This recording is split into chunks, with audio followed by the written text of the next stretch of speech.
salue Marie. Pleine de grâce, le Seigneur est avec vous. Vous êtes bénie entre toutes les femmes, et Jésus, le fruit de vos entrailles, est béni. Sainte Marie, Mère de Dieu, priez pour nous pauvres pécheurs, maintenant et à l'heure de notre mort.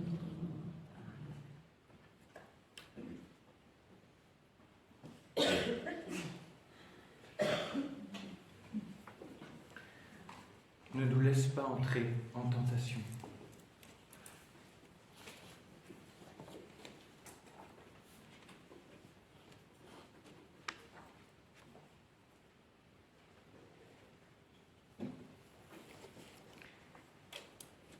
À la conférence d'hier, vous m'entendez bien? Pas de retour Covid. À la conférence d'hier, nous avons évoqué la figure de Satan, un des trois grands acteurs à l'origine de nos tentations. L'ennemi fait tout ce qu'il peut pour nous troubler, nous barrer la route et nous détourner du prince de la paix dont Isaïe parle en 9,5. Au cours de cette causerie, nous voudrions regarder de plus près la tentation elle-même, son mécanisme.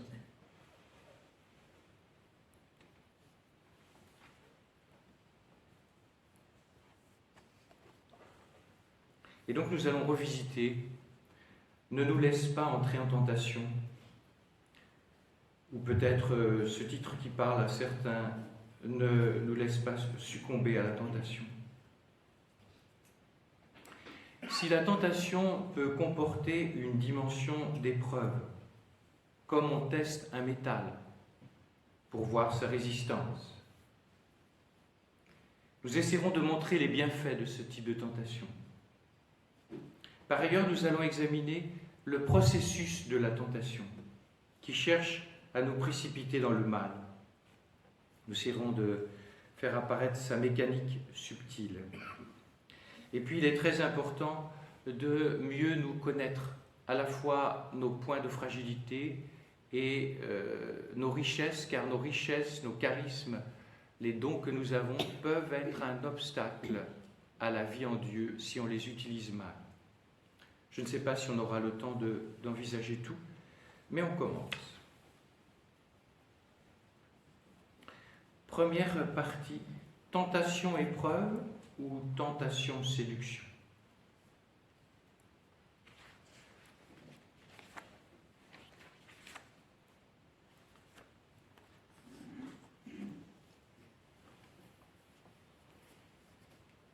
Au sujet de la tentation, on trouve dans l'Écriture des formules apparemment contradictoires. Par exemple, Jacques 1,13 qui dit « Dieu ne tente personne ». Et puis, si vous lisez Deutéronome 13,3, il est dit « Le Seigneur, votre Dieu, vous tente afin qu'il paraisse si vous l'aimez ». Je suppose que vous en convenez comme moi, ça paraît s'opposer. Pour répondre à cette antinomie, l'étymologie du mot tentation est intéressante et celui qui en a fait une belle exégèse, c'est saint Augustin. Il a éclairé les choses en distinguant, c'est le titre de cette partie, tentation-épreuve et tentation-séduction. Il dit: l'idée de tentation se prend de deux manières bien différentes dans ces passages. Dieu ne tente personne et le Seigneur votre Dieu vous tente. Dans le premier, c'est le sens de la séduction. Dans l'autre, c'est le sens d'épreuve. Tentation-épreuve, tout d'abord.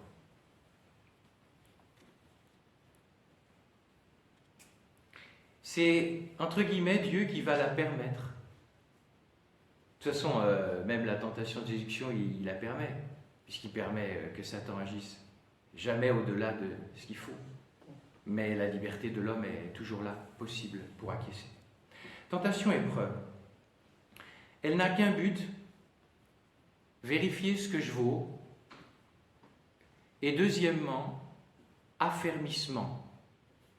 Et donc, si vous ne voulez pas de tentation dans votre vie, d'abord, vous devez avoir un petit problème, peut-être un peu shooté quand même, parce que vous n'êtes pas dans le réel.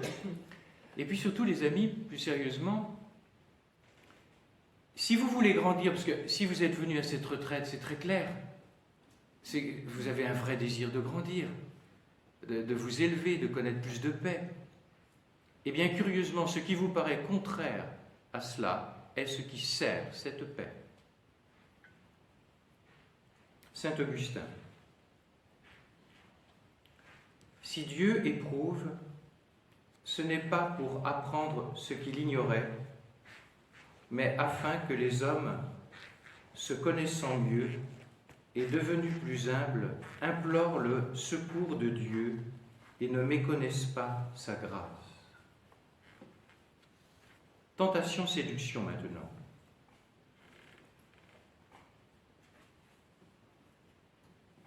C'est plutôt le diable qui va faire cela. Parce que la tentation-séduction, ce n'est pas dans le but d'un affermissement, d'une élévation de l'âme, c'est dans un but de chute de l'âme.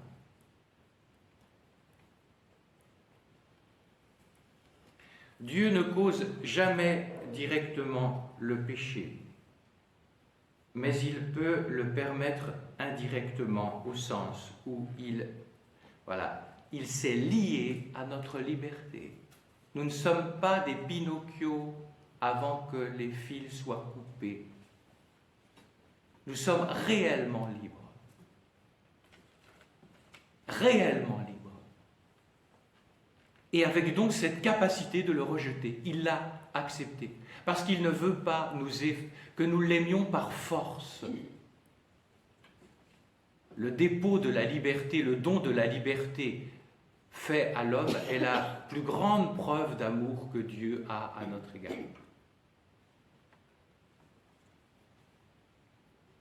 Alors, distinguons, vous comprenez, et là je vais faire appel au cardinal Journet, ce grand théologien. Dans l'action du pécheur, ce qu'il y a d'être remonte à Dieu, si vous voulez quelque chose de moins compliqué. Ce qu'il y a de liberté remonte à Dieu puisque Dieu permet que la personne soit libre. Par contre, ce qu'il y a de péché remonte au pécheur et ne remonte pas à Dieu parce que Dieu ne peut jamais vouloir le péché. Dominique Soto, un dominicain du XVIe siècle, donne un bel exemple, puisque ça peut vous paraître un peu du langage un peu resserré, un peu difficile à comprendre. Il donne l'exemple d'un calligraphe compétent et habile qui écrit avec une plume mal commode ou sur un papier de mauvaise qualité.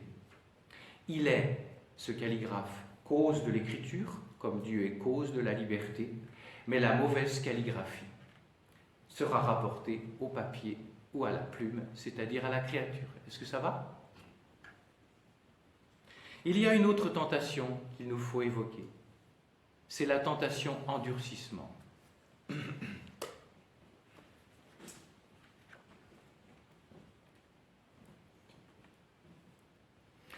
Vous voyez, il en a été un peu question, je pense, en forme d'allusion dans une causerie. C'est tout simplement le péché contre l'esprit. C'est un endurcissement définitif. Revisitez avec moi l'agonie au jardin des Oliviers. Veillez, priez pour ne pas entrer en tentation, dit Jésus. C'est cette tentation endurcissement qu'il vise. Matthieu 26, 41. Ce n'est pas la tentation simplement de s'endormir. C'est sûr que ça a fait souffrir Jésus. Je vous le dis, parce que je crois que ce matin, on m'a dit qu'on vous a fait une remarque sur le silence. Vous blessez Dieu quand vous attendez au repas et que vous papotez entre vous. Ça fait mauvais effet sur les autres. Ça donne l'impression qu'on n'est pas en retraite. Arrêtez de faire ça. Ce n'est pas l'adjudant qui vous parle. Vous blessez Jésus. Vous blessez les cœurs des autres. Faites que je ne revienne plus là-dessus. Ce n'est pas mon rôle. Le Maître le prédit explicitement à Pierre. C'est lui-même, Pierre, avant que le coq chante. tu m'auras renié 3 fois. Et les disciples, dit l'Évangile un peu plus tard, l'abandonnèrent tous et prirent la fuite. L'Apocalypse explicite cela. Je te garderai de l'heure de l'épreuve, c'est-à-dire de la tentation qui va fondre sur le monde. Et cette tentation est explicite aujourd'hui, c'est la grande apostasie tranquille.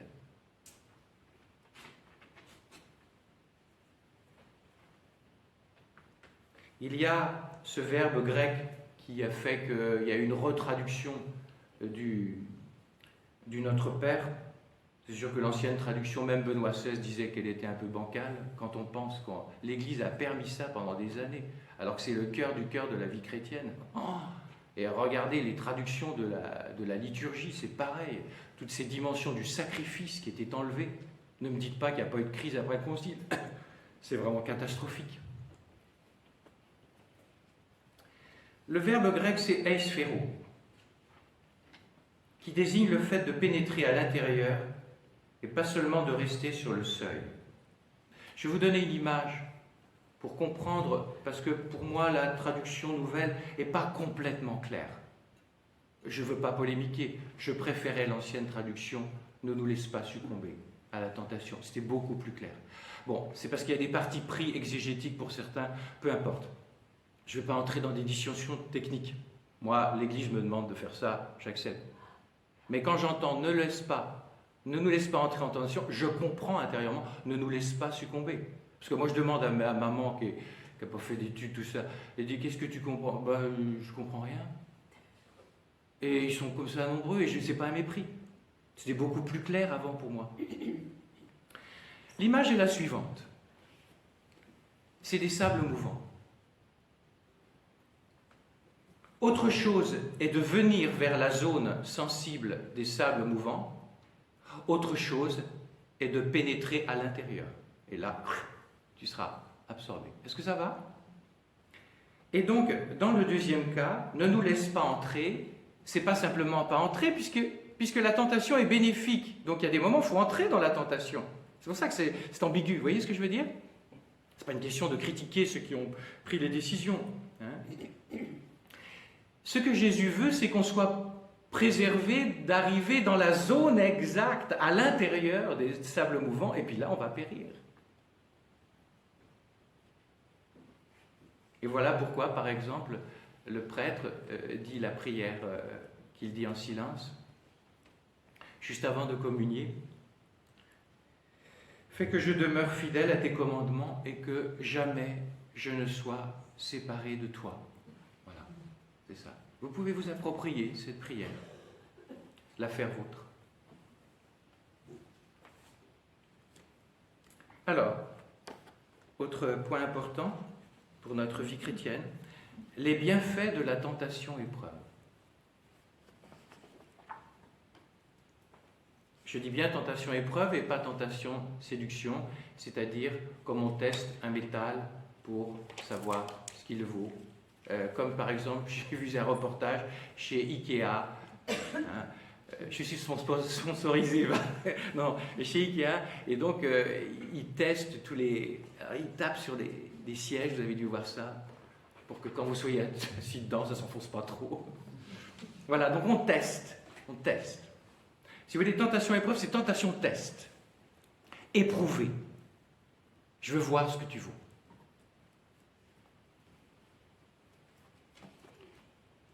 Tertullien. Nul n'atteindra le royaume céleste sans avoir été tenté. Donc, quand vous aurez des tentations de toutes sortes à l'avenir, aujourd'hui, tentation comme on l'a expliqué tout à l'heure, d'avoir une langue qui s'agite un petit peu, par exemple, enfin, vous voyez, des choses, des riens. Bon, eh bien, considérez que cette tentation, il faut la bénir, parce que c'est une occasion de croissance. Premier grand bienfait de cette tentation, test, épreuve. Elle procure une meilleure connaissance de moi-même, beaucoup plus lucide. C'est une chose qui me touche beaucoup dans les entretiens avec les gens. Ah, mon père, il m'a fallu attendre tant d'années, j'ai découvert ça, comme mode de fonctionnement. Je ne m'en rendais même pas compte. Voilà. Personne n'était de bonne volonté. Elle ne se rendait pas compte. Et qu'est-ce qui a fait ça? Les multiples tentations qui, au bout d'un moment, lui ont ouvert les yeux, lui ont fait tomber des écailles des yeux sur elle-même ou sur lui-même. Saint Augustin. L'homme est en effet la plupart du temps inconnu à lui-même. Il ignore ce qu'il peut porter et ce qu'il ne peut pas porter. Vient la tentation comme une interrogation et l'homme se découvre lui-même. Deuxième bienfait.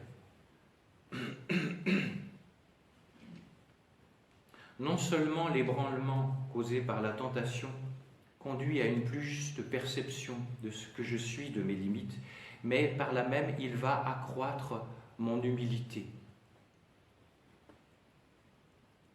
Je vais toucher du doigt ma faiblesse, mon impuissance. André Louf, ancien père abbé du Mont des Cats,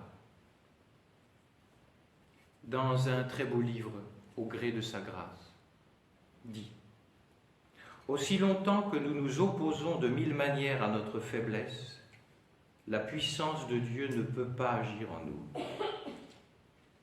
Bien sûr, nous pouvons faire quelque effort pour corriger un tant soit peu notre faiblesse, mais en fait, cela ne sert à rien. Car la merveille de la puissance de Dieu et la merveille de notre conversion sont hors de notre portée. »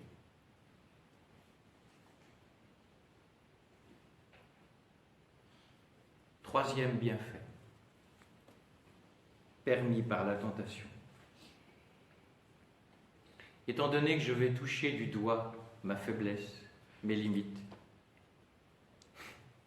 étant donné que je vais toucher du doigt « Jésus, je ne vais pas y arriver !» Et donc, Dieu, viens à mon aide, comme disent les moines. N'oubliez pas, ce n'est pas une petite ritournelle. Chaque moine est convaincu que la prière de l'office lui est impossible sans la grâce de l'Esprit. Nous ne savons pas prier nous-mêmes, mais l'Esprit est capable de prier en nous. Et ceci vaut pour tout. Pourquoi beaucoup de personnes peinent dans le domaine de la vertu, des péchés dans lesquels ils retombent, tout ça? Parce que souvent, ils veulent y arriver à partir de leur force. Il faut toucher du doigt son impuissance pour commencer à appeler la puissance de Dieu. C'est la pédagogie que Dieu utilise. Jean de la Croix, une âme obtient autant qu'elle espère. Et Dieu, voilà. Moi, je bénis le Seigneur pour cette conversion vécue 15 ans après avoir été ordonné, où Dieu a permis de me mettre par terre. Ne vous inquiétez pas, je n'étais pas malade, tout ça. Bien que je croyais que j'étais malade.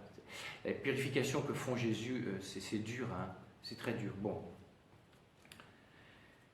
Mais si je n'avais pas vécu ça, je ne marcherais pas à l'endroit. Je continuerais à marcher sur la tête, tout en étant un prêtre qui faisait de la prière. Hein.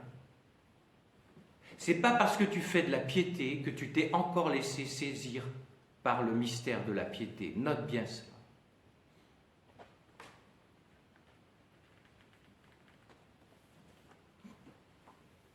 Petite Thérèse, qui n'est pas avare de comparaisons et d'images parlantes, dit, ça va parler aux dames qui font les cuivres chez elles.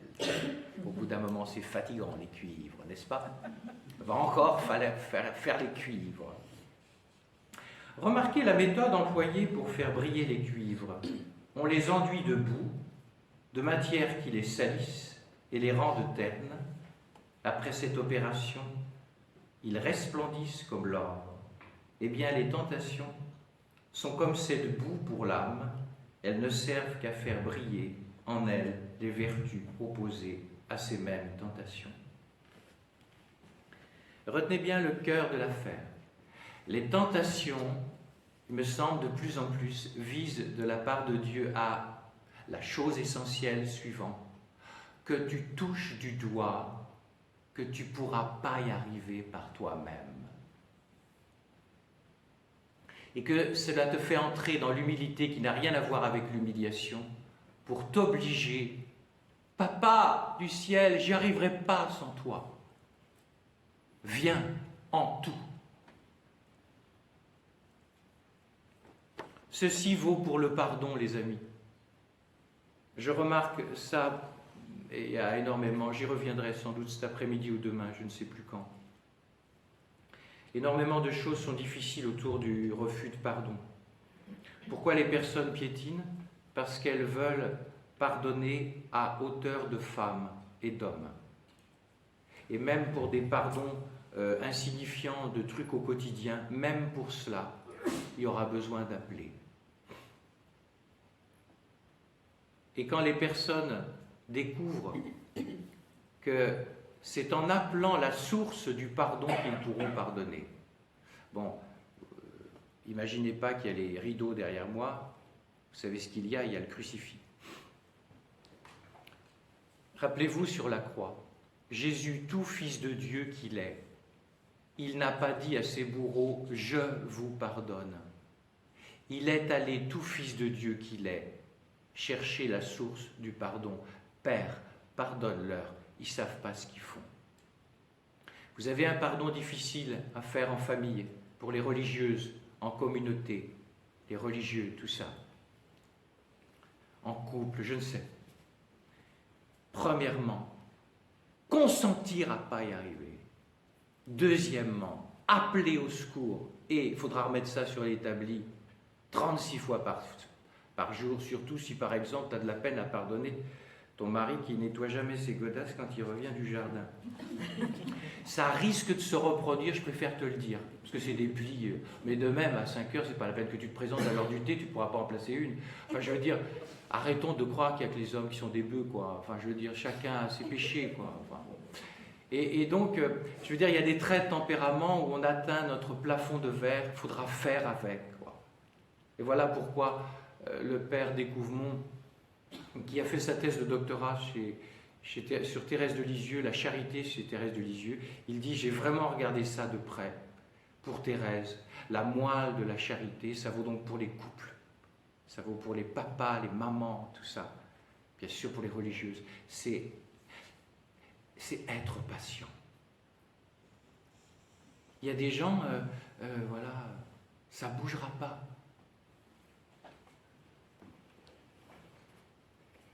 Tiens, je vais vous partager un petit exemple très personnel. En essayant d'être le plus discret possible. Il y a quelqu'un dans ma famille élargie, on va dire les choses comme ça, qui m'est très proche, que j'aime beaucoup, mais cette personne-là, elle a un tempérament très très vif, et quand tu poses une question, tu n'as pas toujours la possibilité de la terminer. Tu vois que ça évoque des choses. Bien. Et donc, je suis à table il y a quelques années, parce que je vois que ça a changé. Et je commence une question. Et paf, je me fais couper. J'ai pas terminé, tu sais, avec le ton un peu. C'est-à-dire qu'on ne se pète pas, mais j'ai pas terminé. Alors la personne est humiliée en face. Bon. Et puis un Jésus m'a fait comprendre un jour. Elle a atteint son plafond de verre.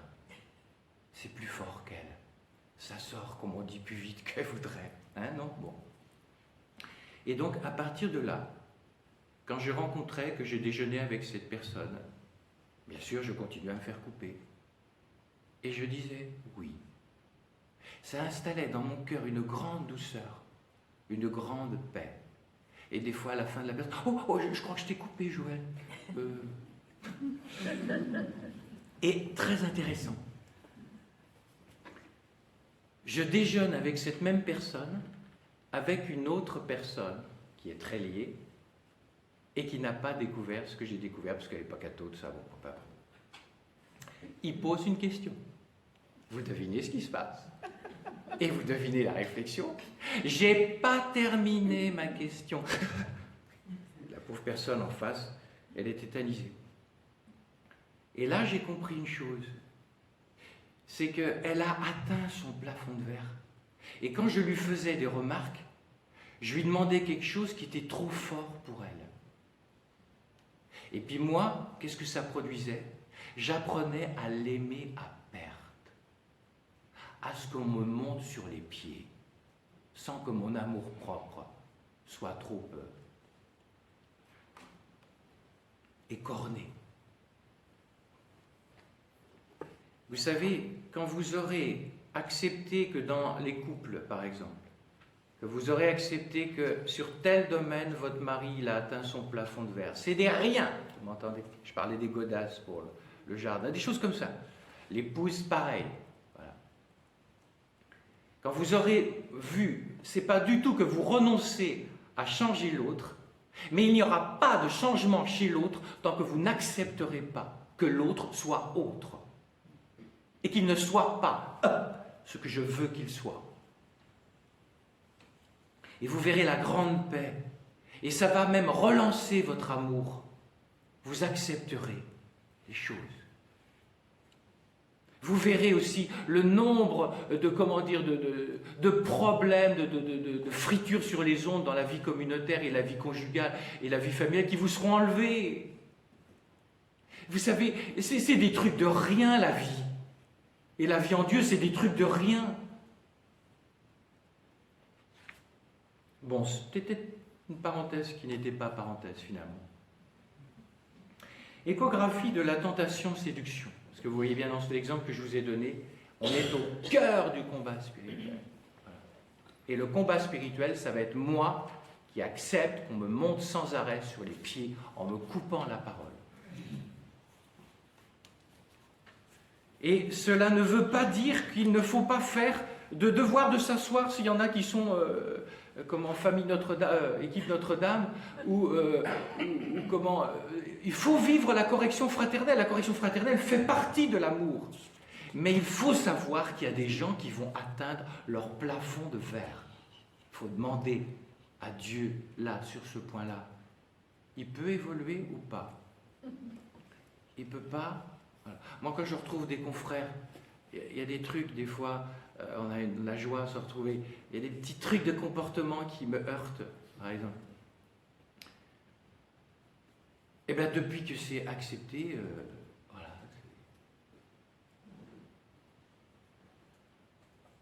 La vraie vie communautaire peut commencer. Et pour vous, conjugal, familial, tout ce que vous voulez.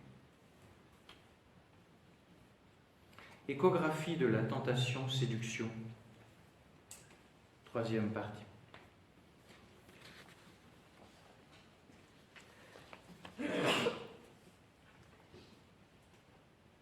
À la racine, il y a le désir. Attention, le désir n'est pas mauvais. Le désir est créé par Dieu. Le désir devient mauvais quand il est entaché par le péché. Mais le désir en tant que tel n'est pas un péché. Ceci, Benoît XVI l'a tellement bien montré dans son encyclique sur l'amour. Et le désir charnel en tant que tel n'est pas mauvais, il est voulu par Dieu. Il devient péché quand il y a du captatif, quand il y a utilisation de l'autre, quand en fait l'autre est un beefsteak utilisé pour ma propre jouissance. Pardonnez-moi mes termes, mais dans la réalité c'est ça. Saint Simon, le nouveau théologien, dit que le Christ, notre Dieu, est le but de tout désir. Alors on va essayer de passer la tentation à la loupe.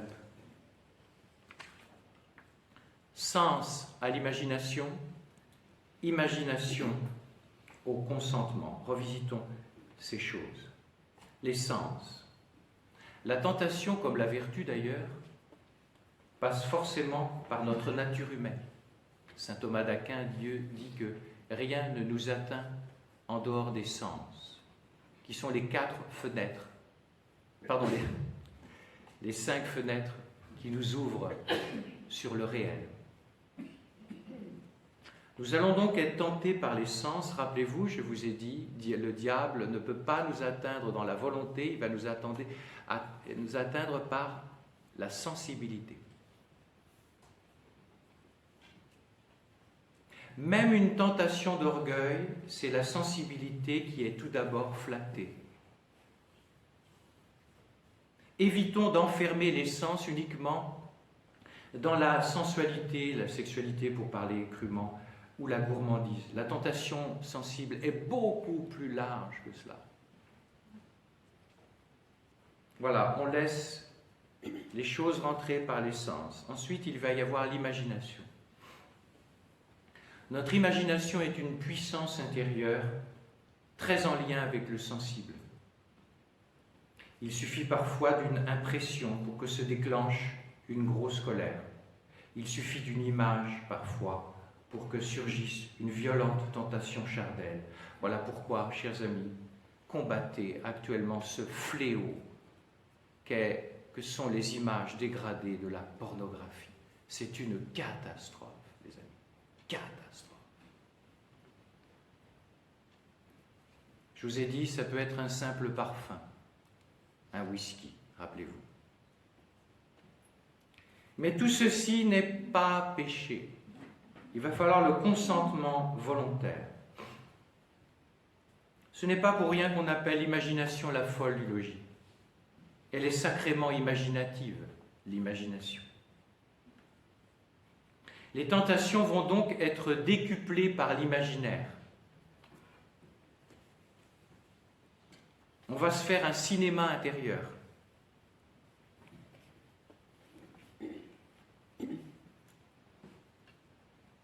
Je donne un cas très lourd. Je vais prêcher chez des consacrés dans lesquels il y a beaucoup de malades psychiatriques. Très gros, très lourd. Et j'en vois un, il n'avait rien pour m'attirer. Visage ravagé, démarche chaloupée, brutalité. Et je comprends pourquoi le visage était ravagé. Donc, il a fait plusieurs séjours en hôpital psychiatrique.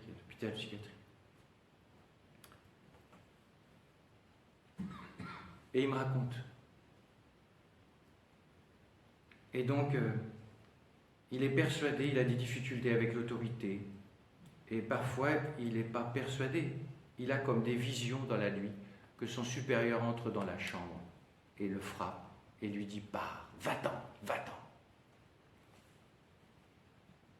Et là, j'étais bouleversé par par ce pauvre, ouais. Donc je lui ai dit, je vais prier ce soir pour vous. Donc je ne prie pas avec lui, parce que comme il est fragile, je ne voulais pas d'interférence. Et je fais une longue prière. Je le vois le lendemain. Ça va? Non, même chose. Je refais une prière le soir dans ma chambre. Le lendemain, pour la première fois, après des mois. C'est parti, mon père. Et je ne suis pas très fut-fut. Donc il y a des gens plus compétents que moi. Et donc ce garçon, en fait, ça peut être guéri au niveau de l'imagination. Je lui ai dit, vous ne retournez pas en psychiatrique, mais il faut que vous attaquiez à la racine de votre problème, c'est dans l'imagination. Voilà, vous avez un problème avec votre père supérieur, supposons, et vous laissez, parce que vous êtes très sensible, rentrer les choses, et au bout d'un moment, vous faites un gros manège. Et le manège prend une place énorme, ce qui fait que ça a un tel pouvoir que vous êtes persuadé de le voir dans la nuit, qui vient dans votre chambre, et vous dire, il n'est pas là, il faut partir. C'est dans votre imagination. On n'imagine pas le pouvoir du psychisme, les amis. Deuxième jour, troisième jour, tout était parti. Et alors, je lui ai dit, alors, on attaque. Vous attaquez à la racine. Ah, qu'il était beau, ce pauvre, qu'il était beau. Il va faire des pas de géant. Bon, vous devinez. J'ai demandé que ça crache un peu au bassinet. C'est-à-dire que j'ai fait appel à la victime. Parce que c'est déjà des cas tellement lourds. Donc vous voyez, tout ce que je vous dis, c'est pas c'est pas de l'anthropologie froide, machin, c'est des implications très réelles. Et revisite ta vie, parce qu'à des degrés moindres, tu peux vivre des choses comme ça, tu comprends? Je vous ai dit, on pouvait s'auto-posséder par la sensibilité, quand on écoute trop ce qu'on ressent, ce qu'on imagine. Un point important, toujours dans cette structure sens, imagination, consentement volontaire. Un mot que vous avez certainement entendu de notre cher Saint François de Sales, C'est son année de son anniversaire cette année, les amis, 400e anniversaire. Hein. Un saint d'une grande puissance, d'une grande douceur. Vous avez certainement entendu dire « sentir n'est pas consentir », avec ces jeux de mots dont il avait l'art. Entendez bien, hein, sentir n'est pas consentir. Appliquez ça au péché, à la tentation. Sentir une tentation n'est pas consentir. Je vous dis cela pour les âmes facilement inquiètes parmi vous, facilement scrupuleuses, qui ont tendance à voir du péché partout. Attention, je ne vous regarde pas de haut, et Dieu ne vous regarde pas de haut. C'est votre combat à vous. Il est douloureux, je le sais. Mais sentir n'est pas consentir. Ce n'est pas parce que vous sentez une tentation très fortement que vous avez péché. Sentir n'est pas consentir. Le péché advient quand il y a consentement, quand on se complaît, quand on dit oui. Il y a un père de l'Église, père du désert, et qui dit « Quand le serpent rentre dans ta cellule, ferme la porte dès que tu vois la tête du serpent, parce que quand il sera rentré tout entré, tu seras perdu. » Couper la tentation à la racine. Mais ce n'est pas parce que tu vois la tête du serpent et donc que tu sens la tentation très fortement. Il faut apprendre à couper court, les amis. Je vous dis cela parce qu'on me l'a appris, mes amis. C'est la victime. Apprendre à couper court.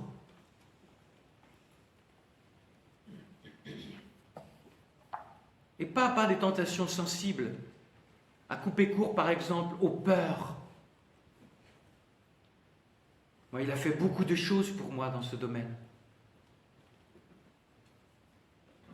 Après, il fortifie. Mais on ne dit pas aux gens qu'il faut couper court. Ce qui fait qu'ils se laissent complètement embarquer dans un flot. Ils ne sont plus le patron chez eux, quoi.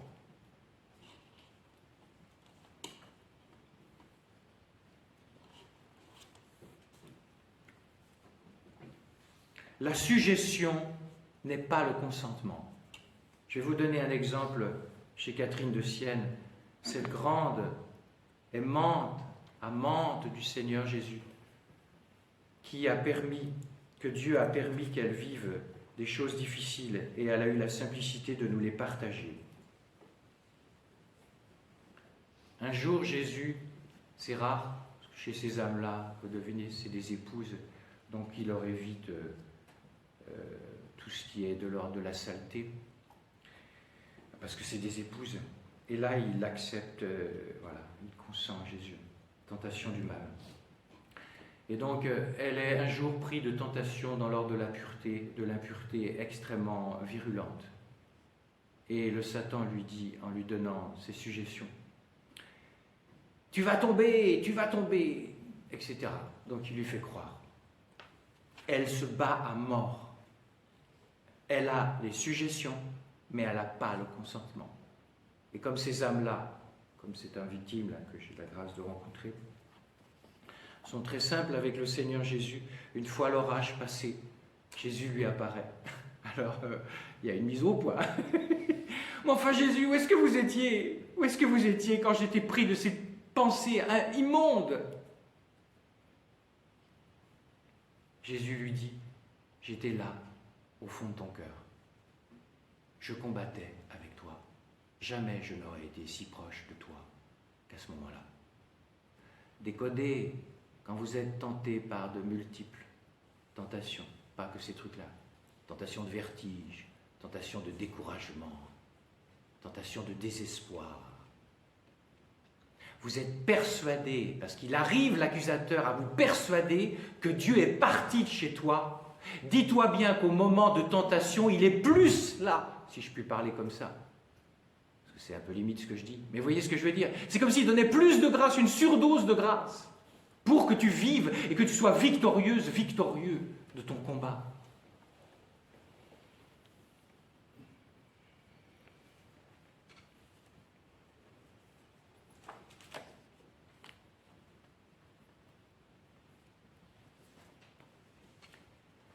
Quatrième partie. Après l'échographie de la tentation, séduction. Connais-toi toi-même.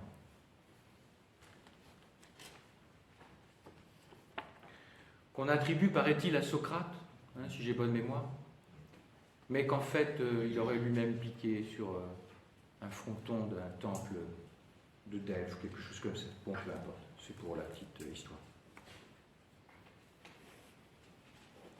Satan est extrêmement intelligent.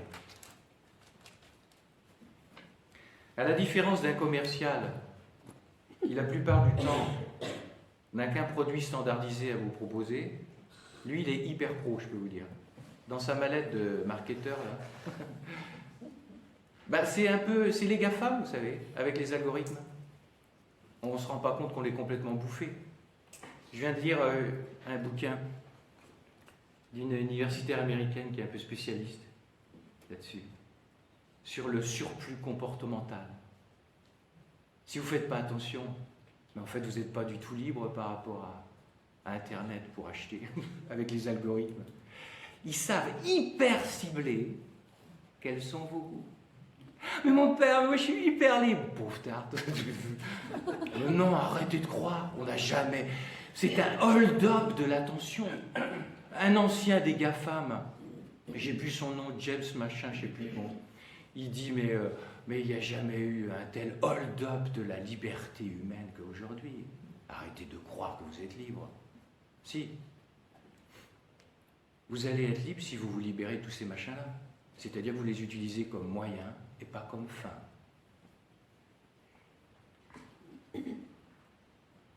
Et donc, Satan est hyper pro, c'est-à-dire qu'il a un produit adapté à chacun, mais au micron près. Il sait exactement, parce qu'il te connaît exactement.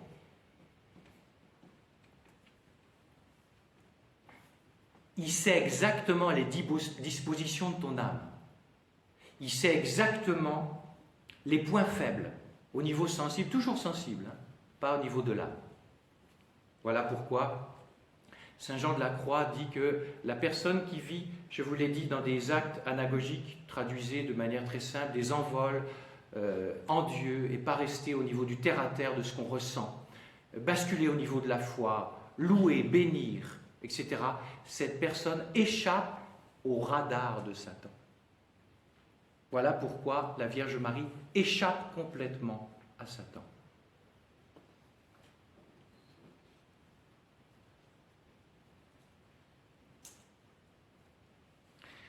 Dans cet esprit Saint-Angèle de Foligno qui ressemble tellement, ça fait partie des grandes amoureuses du Seigneur Jésus, elle écrit ceci: se connaître, connaître Dieu, voilà la perfection de l'homme. Vous avez quelque chose dans l'Évangile qui va dans ce sens. Luc 14, 28. Qui de vous, en effet, s'il veut bâtir une tour, ne commence pas par s'asseoir pour calculer la dépense et voir s'il a de quoi aller jusqu'au bout? Alors, connais-toi toi-même. La première chose, demander la lumière pour connaître mes dispositions intérieures, mon orientation profonde au niveau de mon âme. Petite histoire dont elle avait le secret, Mère Teresa. Elle dit: voici l'histoire d'un pèlerin qui arrive dans une très grande ville et il voit un diablotin qui dort là et il le réveille pour lui demander pourquoi il ne travaille pas. Le diablotin répond que les gens de cette ville sont si mauvais qu'il n'a pas besoin de les tenter. Relax, baby, j'ai rien à faire. Puis, alors que le pèlerin repart de la ville, il arrive à une petite maison devant laquelle il y a un grand nombre de démons, des centaines, et tous sont très occupés. Le pèlerin leur demande pourquoi. Ils répondent qu'à l'intérieur habite un ermite, qu'on leur dit d'essayer de piéger ne serait-ce qu'une seule seconde, mais ils n'y arrivent pas, car cet homme est fervent en prière et d'une grande pureté.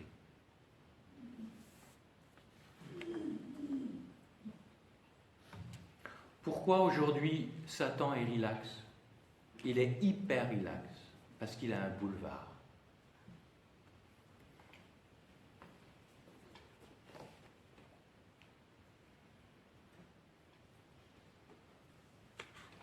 Avançons. Quelles sont mes dispositions? Donc, derrière l'histoire de Mère Teresa, c'est quoi? On va le dire en mots simples. Est-ce que tu as vraiment faim de Dieu? Tu es venu à cette retraite. Est-ce que tu as vraiment envie de faire retraite? Ou c'est la ritournelle habituelle? Parce qu'il faut bien la faire, je ne sais pas quoi, parce qu'on est religieuse ou parce qu'on est en équipe Notre-Dame, il faut bien en faire une par an. Mais en fait, on la subit, on ne la choisit pas.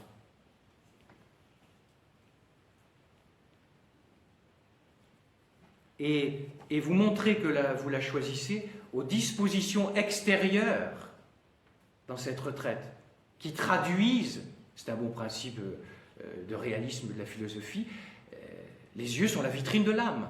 La manière dont on se comporte extérieurement dit quelque chose de l'âme. Les corps avachis, ça dit quelque chose de l'âme.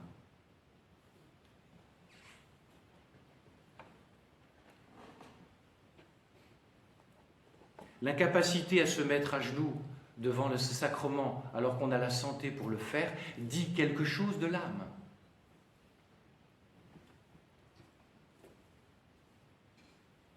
Autre chose, quelles sont mes failles et mes fragilités? Napoléon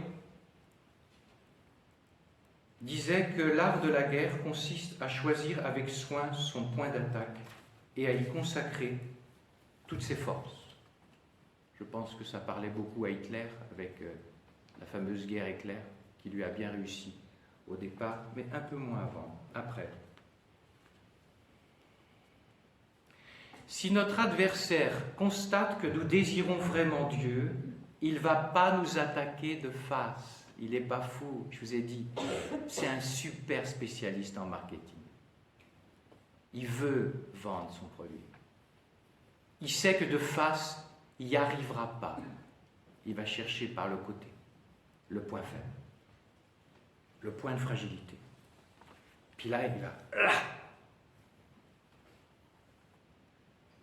Thérèse d'Avila. La considération de nos péchés et la connaissance de nous-mêmes est le pain avec lequel il faut prendre tous les autres mets, si délicats qu'ils soient. Sans lui, l'âme ne pourrait se soutenir. Je vais vous donner quelques exemples. À travers les saints, parce que c'est tellement, les saints, c'est de la théologie vécue, c'est tellement extraordinaire. Vous voyez, le curé d'Ars, il fallait qu'il soit rendu faible à cause de la puissance de fécondité que Dieu a déposée dans son ministère. Et chez lui, chaque saint aura quelque chose. Un Grignon de Montfort, lui, ça a été les attaques des autorités, des évêques. Il s'est fait jeter par je ne sais pas combien d'évêques. Padre Pio, lui, c'est la totale. Les stigmates, condamnation par Rome, injuste, totalement injuste. Enfermé dans son monastère, méprisé par l'évêque du coin, qui a été relevé de son épiscopat tellement il menait une vie dissolue. Parce que c'est impossible pour quelqu'un qui vit une vie dissolue de vivre à côté de quelqu'un qui est saint. Parce que c'est une claque qui lui est donnée sans arrêt. Chez le curé d'Ars, Jésus permettait que Dieu l'attaque par la tristesse. S'il y en a que ça gagne, qui se disent qu'ils sont des saints du ciel, qui ont connu ça. Le démon avoua au saint curé d'Ars. Tu me fais souffrir. Ah bah c'est intéressant ça. Ouais mais il faut en baver pour faire souffrir Satan, je peux te dire. S'il y avait 3 prêtres comme toi sur la terre, mon royaume serait détruit. Tu m'as enlevé des milliers d'âmes. Le tentateur, que faisait-il? Des bruits la nuit, pour l'empêcher de dormir, de manière à le fragiliter le lendemain, avec ses heures et ses heures de martyrs de confessionnal.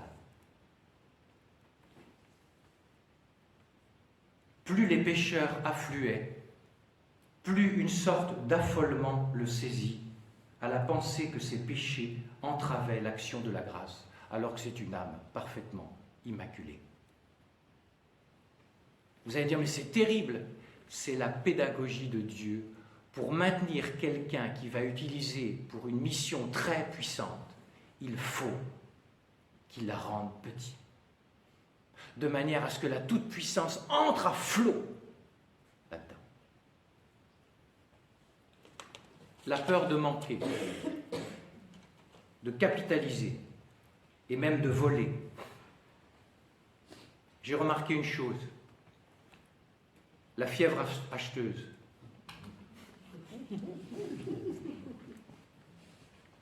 La fièvre acheteuse. Quand les gens ne sont plus dans l'être, ils sont dans l'avoir. Le moindre psy vous le dira.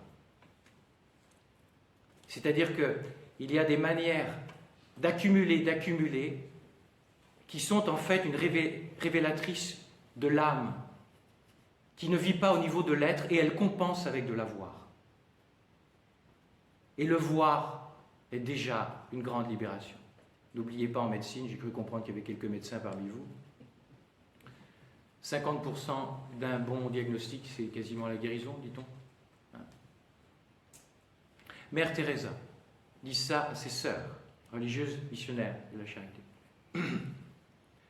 Le diable ne vous demandera jamais de voler quelque chose de gros. Il est très chalak, rusé en bengali. Il vous dira, prends seulement Dhyana Paisa, menu modèle local, dans la bourse de voyage. Et le jour suivant, un peu plus, petit à petit. Il ne vous dira jamais de prendre 10 roupies dès le premier jour. Mais le jour viendra où il vous dira de prendre une grosse somme sur la table de mère. Elle ne faisait pas attention du tout au pognon qu'on lui donnait. Elle recevait des liasses et des liasses, entassées comme ça. L'aspiration à être reconnu. Avec les histoires de télé-réalité, tous ces Bataclans aujourd'hui. Aujourd'hui, la grande aspiration de l'homme moderne, c'est être reconnu, passer à la télé. Tu parles.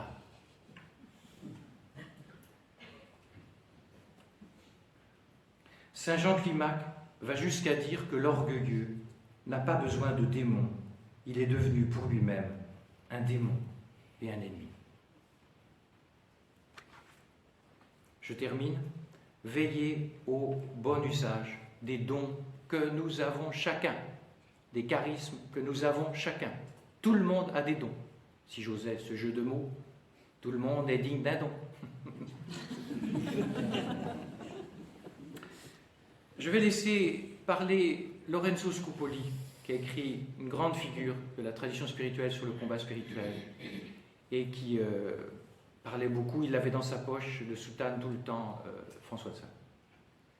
Pour vous montrer comment le diable est capable de se servir de vertus. Quand il voit qu'il ne peut plus nous avoir par le péché, il va nous avoir par les vertus pour nous faire tomber. Je suppose une personne malade qui supporte patiemment son mal. Le démon, sachant que par ce moyen, elle va acquérir de la patience, de la sainteté, lui met devant les yeux beaucoup d'œuvres saintes qu'elle pourrait faire dans un autre état si elle n'était pas malade. Et il efforce de la persuader, si elle se portait bien, qu'elle servirait mieux le Seigneur et serait plus utile aux autres et à elle-même.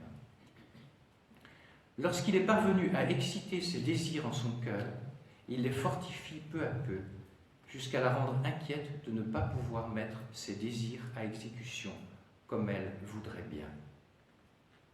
Et plus ses désirs grandissent et se fortifient, plus l'inquiétude augmente. Mais voyant que la guérison se fait attendre, elle se trouble au point de devenir tout à fait impatiente. C'est ainsi que de la vertu qu'elle pratiquait, elle tombe sans s'en apercevoir dans le vice contraire.